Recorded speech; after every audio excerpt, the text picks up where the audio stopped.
आता हे शेतकरी आहेत, त्यांची का माझी ओळख नाही, अशा पद्धतीनं लोकप्रतिनिधींना बोलणं योग्य आहे का? आता हे प्रत्यक्षदर्शी आहे. मी स्वतः जाऊन तिथं बोललेलं आहे ऑफिसला, स्वतः जाऊन. मला वाटत नाही हे शक्यच होणार नाही तुम्ही शक्य ही गोष्ट नाही म्हणा. शक्यच होणार नाही, कारण की रमेश आप्पांनी कधी मला सांगा, रमेश आप्पा निवडून येऊनच किती वर्ष झाले हो? 1.5 वर्ष झालं. आतापर्यंत एवढे आमदार सगळ्या गोष्टी होत्या.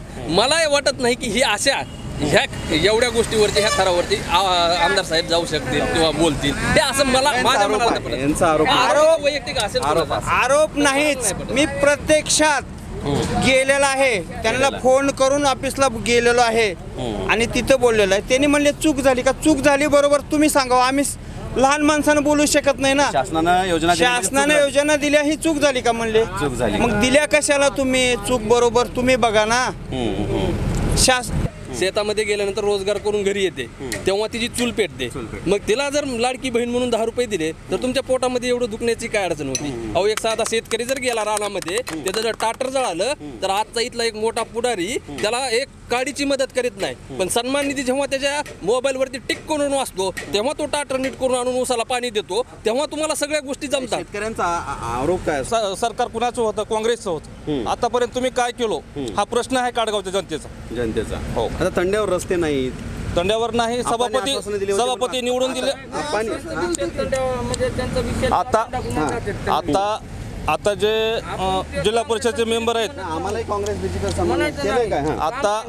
आता जे सभापती आहेत चालू काँग्रेसचे, ते पण जिल्हा परिषदसाठी उभा आहेत आता सध्याला ना. हा, तर त्यांनी त्या तंड्यासाठी किंवा काडगावसाठी 5 रुपयाचाही निधी दिलेला नाही.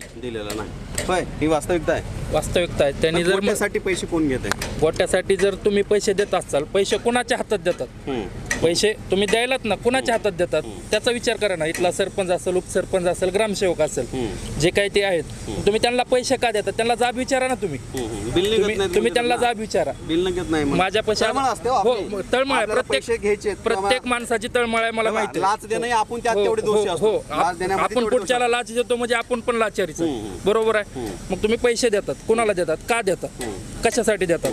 आज काडगावमध्ये 10-15 विहिरी, 10-15 गोटे असे आहेत की त्यांना 1ही रुपया लागला नाही. त्यांना 1ही रुपया बिलासाठी 21 विहिरी आहेत, 15 काहीतरी कोटी आहेत, त्यांना एकही रुपया लागला नाही. कुठल्या सरपंचाला द्यायची गरज नाही, कुठल्या इंजिनियरला द्यायची गरज नाही, कुणालाच काही नाही.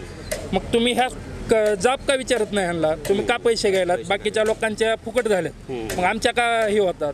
विचारा ना तुम्ही, विचारा ना त्यांना तुम्ही. आता चर्चा कोणाची आहे? भाजपची. मला काय म्हणते, तुम्ही समजा त्या क्षेत्रामध्ये तुम्हाला माहिती आहे भाजपची चर्चा. विकास होईल. कोणाची चर्चा कोणाची आहे? भाजपची चर्चा आहे. काय झाला भाजपकडून विकास? भाजपकडून विकास आता मी एक छोट्या गावातला गांधूरचा, आपला याच काडगाव मतदारसंघामध्ये माझं हे गाव येतं. आता हे बाकीचे जे आरोप होत आहेत, आतापर्यंत काडगाव मतदारसंघ हा 70 वर्ष झालं. हा कुणाच्या ताब्यामध्ये आहे? तर काँग्रेसच्या ताब्यामध्ये आहे. गेल्या वर्षी असं आश्वासन देण्यात आलं की आम्ही सभापती आहेत, उपसभापती आज जे उभारले ते आज उपसभापती आहेत. प्रत्येक त्याच लोकांना त्याच घराण्यामध्ये तिकीट वाटप करणे, फक्त आश्वासन देणे, कुठंतरी एक पाहुण्यांचं जातीचं समीकरण कुठंतरी घालणे आणि त्या माध्यमातून हे करणे. आणि जो राहिला प्रश्न तुम्ही विचारलेला गोट्याचा पैसा हा कोण कुणापाशी देतो? कोणता अधिकारी कुणाला मागतो का? नमूद करावं लागेल, गोट्याला पैसे लागतात. गोट्याला जरी पैसे लागत असे तर ते देतात कुणाकडे? शासनाचा माणूस घेतो का कोण माणूस घेतो का एखाद्या माणसानं मागितले? अहो, मला एक सांगा, एक साधी गोष्ट होती. एखादी महिला शेतामध्ये जाते, शेतामध्ये गेल्यानंतर रोजगार करून घरी येते, तेव्हा तिची चूल पेटते. मग तिला जर लाडकी बहीण म्हणून 10 रुपये दिले तर तुमच्या पोटामध्ये एवढं दुखण्याची काय अडचण होती? अहो, एक साधा शेतकरी जर गेला रानामध्ये, त्याचं जर टाटर जळालं तर आजचा इथला एक मोठा पुढारी त्याला एक काडीची मदत करीत नाही, पण सन्मान निधी जेव्हा त्याच्या मोबाईलवरती टिक करून वाचतो, तेव्हा तो टाटर नीट करून आणून ऊसाला पाणी देतो, तेव्हा तुम्हाला सगळ्या गोष्टी जमतात. शेतकऱ्यांचा आरोप काय असतो की आम्हाला आमच्या मालाला भाव द्या ना तुम्ही. ही 2000 सन्मान निधीचे 70 वर्षापासूनचा जो भाव होता, आज सोयाबीनला भाव काय? शासनाचा हमी भाव काय आज? किती आहे? 4-4.5 हजार, 5,000. त्याच्याही पेक्षा आज मार्केट थोडं उचललं. आज मार्केटमध्ये थोडा जास्त भाव आहे हे मान्य. अहो, 40 वर्ष इथं कारखानदारी होती ना, मग कधी भाव डिक्लेअर केला का? एक साधा कारखाना रमेश आप्पांनी इथं काय माळावर चालू केला आणि तुम्ही लगेच भाव जाहीर केला? 40 वर्षात कधी तुम्ही भाव जाहीर केला का? काटा मारतात किंवा मारत नाही हे जेव्हा एखादी गोष्ट सिद्ध होईल तेव्हा आपण सांगू. आम्हीही असे बिनबुडाचे आरोप कुणावरती करणार नाहीत की कुणी काटा मारला किंवा नाही मारला. ऊस नेत नाहीत म्हणे. ऊस ही नेला जातो, पण ऊस कसा नेला जातो बघा. गेल्या वर्षी 25% क्षेत्र होतं इथं, तर कारखाने चालले किती दिवस, मार्च एप्रिल पर्यंत कारखाने चालले, बरोबर आहे. आज क्षेत्र एवढं मोठं असताना आज 15 फेब्रुवारी पर्यंत सगळा ऊस नील होईल का हो? ह्याच्या आधी गेटकेनला गाड्या तुम्ही टाकल्या, तेव्हा शेतकऱ्याची पिळवणूक केलेली जमली. उभा ऊस वाढला तेव्हा तुम्हाला जमलं. आणि आता निवडणूक आली की तुम्ही गाड्या आमच्याकडे जायला लागला आणि सगळा ऊस न्यायला लागला. अरे कशाला वेड्यात काढायला लागला? जनता एवढी वेडी नाही. आता मीही एक तरुण आहे. अहो आज जर तुम्ही पाहिलं TAT सारखा प्रश्न असेल, आज ऑनलाईन झाले, नाही तर संस्था चालकाला 10-10, 20-20 लाख रुपये जरी दिले, 50-50 लाख रुपये डोनेशन द्यावं लागत होतं शिक्षकाला म्हणून. पण पारदर्शकता ऑनलाईन झाल्यामुळे एवढी पारदर्शकता आली. मग एवढा कारभार जर ऑनलाईन पारदर्शक असेल तर मग तुम्ही कुणाला पैसे दिले तर तुम्ही कुणाला काय करायला लागलात? बाबा तुम्ही शेतकरीच का? हो, शेतकरी. इथलेच काडगावचेच का? नाही मी अक्करवाईचा. अक्करवाई म्हणजे कुठल्या गटात येते? हे गातेगाव गट. गातेगाव. काय तुमच्या काडगाव. चर्चा काय? भयंकर अडचण आहे.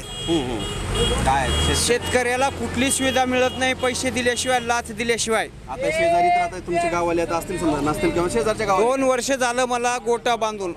गोट्याचे मिळणार आहेत 70,000. मी 1-2 महिन्याखाली रमेश आप्पाकडे गेलो, पंचायत समितीला गेलो, गट विकास अधिकाऱ्याकडे, त्यानेही मला बोलू दिलं नाही. मी आमदार साहेबाकडे गेलो, रमेश आप्पाकडे, त्यांना बाबा म्हणलं 2 वर्ष झालं, अडचण काय, माझे बिल आज बी निघाल नाही, आज तारखेत बी बिल निघाल नाही. पैसे दिलतो का? पण पैसे दिलो की 10,000 रुपये दिलो गोट्याला. पुन्हा ते इंजिनियर येते त्याला 1000 दे, ह्याला 500 दे. इकडून तर म्हणायचं भ्रष्टाचार. शासनानं खोलवर जायला पाहिजे. रमेश आप्पा म्हणले मला आमदार साहेब, शासनानं देऊन चूक केली का? शासनानं देऊन तुम्ही बघा ना ते, पण शेतकऱ्याची पिळवणूक कुठे होती? आज 2 वर्ष झाले माझा गोटा बांधून तयार आहे. रमेश आप्पा डायरेक्ट असं म्हणले, डायरेक्ट मला म्हणले शासनानं काही चूक केली का? शासनात तुम्ही आहेत, आम्ही तुम्हाला प्रतिनिधी म्हणून निवडून दिलेला आहे. आणि तुम्ही जर एखाद्या शेतकऱ्याला तसं बोलत असाल तर त्या शेतकऱ्यानं काय आत्महत्या करावं का काय जगावं? माझे तुम्ही एक आता मला बोललात, आता हे शेतकरी आहेत, त्यांची का माझी ओळख नाही, अशा पद्धतीनं लोकप्रतिनिधींना बोलणं योग्य आहे का? आता हे प्रत्यक्षदर्शी आहे. मी स्वतः जाऊन तिथं बोललेलं आहे, ऑफिसला नाही, स्वतः जाऊन. मला वाटत नाही हे शक्यच होणार नाही. नाही तुम्ही शक्य ही गोष्ट नाही म्हणा. शक्यच होणार नाही. कारण की रमेश आप्पांनी कधी, मला सांगा, रमेश आप्पा निवडून येऊनच किती वर्ष झाले हो? 1.5 वर्ष झालं. आतापर्यंत एवढे आमदार सगळ्या गोष्टी होत्या. मला वाटत नाही की ही अशा ह्या एवढ्या गोष्टीवरती, ह्या थरावरती आमदार साहेब जाऊ शकतील किंवा बोलतील. ते असं मला माझ्या मनात यांचा आरोप आहे. आरोप वैयक्तिक असेल आरोप कोणाचा. आरोप नाहीच, मी प्रत्यक्षात गेलेला आहे. त्यांना फोन करून ऑफिसला गेलेलो आहे आणि तिथं बोललेलो आहे. त्यांनी म्हणले चूक झाली का? चूक झाली बरोबर तुम्ही सांगा, आम्ही लहान माणसानं बोलू शकत नाही ना. शासनानं योजना दिल्या, ही चूक झाली का म्हणले? चूक झाली. मग दिल्या कशाला तुम्ही? चूक बरोबर तुम्ही बघा ना. शेतकरी काय करणार बाबा, आहे महिना 2 महिन्यात येईल. जर 2 वर्ष एखाद्या सबसिडी येत नसेल, एखाद्या गोट्याची किंवा काही येत नसेल, ते शेतकऱ्यांना कसं मग मरायचं का जगायचंय? फार महत्त्वाचा मुद्दा उपस्थित केला आणि त्यांनी उपस्थित केला किंवा पारदर्शकता झाल्या तरी सुद्धा लाच देणं असं कळत नाही. पण आम्हाला जेव्हा आम्ही प्रत्येक गावामध्ये जातो, खेड्यामध्ये जातो, तुम्ही शेतकरी काय हे घातलं की विलास बँकेचं काहीतरी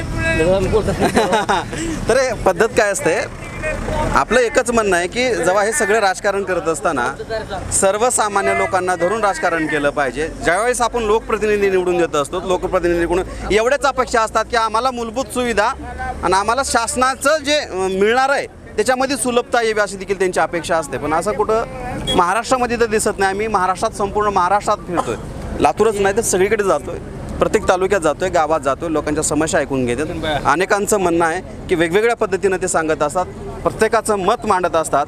आणि अशाच पद्धतीचा सगळे हे कार्यक्रम पाहण्यासाठी तुम्ही जनमंतकला फॉलो करा. आणि हा जनमंतकचा विशेष कार्यक्रम बोलबिंदाज.